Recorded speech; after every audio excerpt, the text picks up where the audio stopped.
Okay, we're getting close to the end. We only have this much left. That's not very much. We'll be done before we know it. Alright. Chapter 17. The Dream.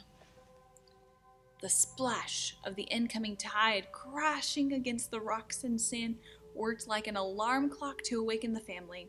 Pansy rolled over and peered out over her tent toward the ocean shore. A gentle ocean breeze crept through the opening in her tent and blew softly against her face. It would be nice to sleep a little longer, she thought to herself. Then she remembered what a day it was. The tide. What day it was. The tide was coming in and Papa would be getting ready to catch crabs. Pansy popped out of her sleeping bag and poked her head out of the tent. Sure enough, there was Papa, getting the nets ready to go crabbing along the shore. Crabbing was fun.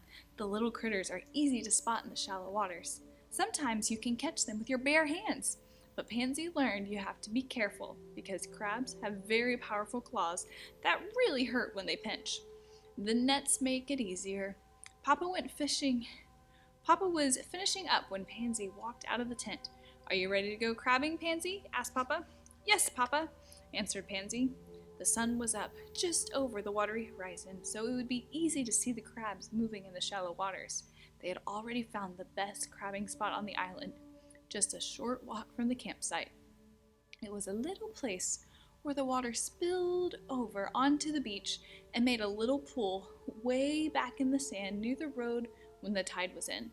The little pool was often filled with so many crabs. All you had to do was swoop down with your nets to snag 2 or 3 at a time. As they walked along toward their crabbing spot, Papa asked Pansy if she was enjoying the island. Pansy responded, "Oh, Papa, this was the best idea you ever had. I love being here. We get to eat all the crab and shrimp and fish we want. I get to splash in the salt water when I get hot and enjoy the ocean breeze every night. We sit around the campfire and I get to listen to the stories told by you and Mama. Then there are all the kids to play with who live near the big house. It is wonderful." Papa smiled and said to Pansy, "I'm glad you're having fun. I wanted this trip to be a wonderful experience for you." Tell me though, Pansy, are you ever homesick and ready to go back to the log cabin ranch house? Pansy didn't have to think long to answer. Sometimes I wonder how everything is back home. I just miss sitting on the porch with you and Mama. Papa smiled at Pansy, saying, "I just wondered." For an hour or more they chased and caught crabs. Today wasn't as easy as other times. They really had to work to get enough crabs for a good meal. Papa never caught more crabs than the family could eat in one meal, because if the crabs die before you cook them, they can make you sick. Papa always knew things like that. Pansy thought it was because he was so smart, but Papa always said it was because he learned by doing so many things wrong the first time. Then he would laugh. As night fell over the island, Papa had the campfire popping and everyone gathered round. Mama had prepared a surprise pie while they were gone crabbing earlier that day. They sat around the fire, eating pie and drinking coffee. Pansy had water with a fresh lemon squeezed into it and a little sugar. It was story time and Papa was in the right mood to tell a good one. "Pansy, have I ever told you about your Aunt Virginia and the Miracle Rocks?" Pansy thought and said, "No, I don't think so. The last story you told me was about Uncle Will dying and then coming back from heaven to tell everyone what it was like." "Well," Papa went on, "this story happened a few years after your Uncle Will died. The whole country was in a bad drought, and there was not much money. Most people were so poor they had no food. The government created places in many of the towns where people could get a bowl of soup." "A bowl of soup?" asked Pansy. "Yes, Pansy," Papa continued. "These were called soup lines. Hundreds and sometimes thousands of people would line up for hours just to get a simple bowl of soup. Many people were losing their houses to the bank because they couldn't pay their loans anymore. The whole country was in very bad shape. Now, all of this affected your Aunt Virginia and her family too. The drought made it impossible to raise crops, which meant there was no money to pay for the farm, buy groceries, clothes, or anything else." "So what did they do?" Pansy asked. "They did what they always did," said Papa. "Pray?" Pansy said, answering the question. "Yes," said Papa, and he continued the story. Aunt Virginia gathered her family around the kitchen table, and they prayed. First of all, Virginia reminded the family that God promises in His Word that He would never leave or forsake us. Second, she reminded them that when their papa died, He assured them that God would be right there with them, no matter what happened. Then they prayed that God would be with them and supply their needs. All of this was done before they ate the next meal of mush. After the meal, everyone went to bed, and no more was said about the hard times they were going through. Years later, her children recalled that they went through hard times, and sometimes they had to eat mush, but they never went hungry. Papa continued with the story. The next day, in the middle of the morning, there came a knock at Virginia's front door. When Virginia came to the door, there was a man standing who introduced him as a government project manager. Now, Virginia had no idea who this man was or what a government project manager was doing at her door. After introducing himself to Virginia, he told her the government was building a gravel road a few miles from our farm, and he noticed some of their land was very rocky. "Oh, yes," said Virginia, "especially along the creek. None of the land is good for farming. It has too many rocks on it." "Well, Mrs. Rule, that's exactly why I'm visiting with you. We need more rocks for this road, and you need those rocks cleared off your land. Would you allow us to remove the rocks to use for the road that will give you fresh, clear land to use for planting as when this drought ends?" Virginia eagerly said, "Yes, I accept the offer." She knew this would give her more farmland and eventually more money in the future. Papa continued. For the next few weeks, trucks and tractors came in and out of the farm property, hauling away thousands of pounds of rocks and clearing the rocky land behind the house and along the creek.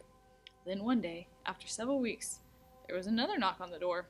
The same man returned to see Virginia. She welcomed him into the living room and they sat down. "We are finished, Miss Rule," the government project manager said. "Finished?" Virginia asked. "Yes, we've taken all the rocks we needed for the gravel road. I think you'll find a lot more land to farm on than you did before," he said. Virginia smiled from ear to ear and thanked the man. He reached into his pocket and pulled out an envelope, handing it to Virginia. "What is this?" she asked. "Why, it's payment for your rocks, ma'am," said the government project manager. "Payment? For the rocks? I didn't expect to get paid," said Virginia. "Oh, no, Mrs. Rule. We have to pay you for those rocks," he answered. Virginia opened the sealed envelope and slowly unfolded the check, revealing the amount of $5,000. This was a fortune. It was enough money to see them through the hard times and beyond. Virginia looked up to heaven and thanked God right then and there. Papa stopped, took a bite of his pie, and another sip of his coffee. "What do you think of that story, Pansy?" "It's amazing," she replied. "It seems like no matter what happened to Aunt Virginia, she learned to turn it over to God and trust Him to take care of things. Everything seems to always turn out right." "Well, Pansy," said Papa, "it's not everything was easy. As you know, Virginia suffered many losses and disappointments in her life, but she never lost that faith in God, and she always knew that He would see her through no matter what happened." Mama spoke up saying, "It's a good way for us all to live our lives. Trusting God to take care of us." Papa quietly nodded in agreement, taking another sip of his coffee. "Now," said Mama, "guess what time it is?" "Bedtime," said Pansy, with less than an enthusiastic tone in her voice. As Pansy closed her eyes and drifted off to sleep, she felt secure and safe. All these stories from her great-great-grandmother had been stolen by the Indians to this last one about how God provided for her Aunt Virginia, even when so many were hungry and hurting, caused her to know that no matter what happened, God would always be there for her if she called upon Him. She felt safe as she thought of all these things, and safe because Star was curled up in his Indian rug right next to her bed. On the other side of the wagon, Papa and Mama were sleeping too. Papa's sleep, however, was not so restful. He was tossing and turning from side to side. Deep in his sleep, he was dreaming of the ocean. He saw the waves so beautiful and calm with seagulls and other birds sitting on the water, bobbing up and down with the gentle waves. Then, in his dream, the birds began to rise up out of the water and fly quickly toward land. The sound of their voices was like a loud screeching alarm. They all rose up at the same time as they flew swiftly to the land. They keep looking back at the water. Then, in Papa's dream, he saw what had alarmed the birds. A wave. A huge wave was speeding toward the shore, and behind the wave there were ominous storm clouds and powerful winds. The closer the wind came, the wave came, the higher it grew. As it neared the shore, it cast a long, dark, ominous shadow over the whole island. Papa saw people running back and forth trying to get away from the wave, but by then it was too late. The wave crashed on the shore, crushing everything in its path, and the water covered the entire island. Finally, Papa saw only water where the island had once stood. All of the birds were desperately looking for a place to land. He woke up breathing hard as though he had been running for his life. He jumped up so fast that he woke Mama too. "What's the matter?" asked Mama.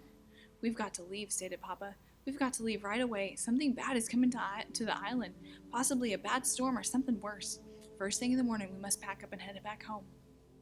"Okay," said Mama. "Whatever you say, but right now, lay back down and go to sleep."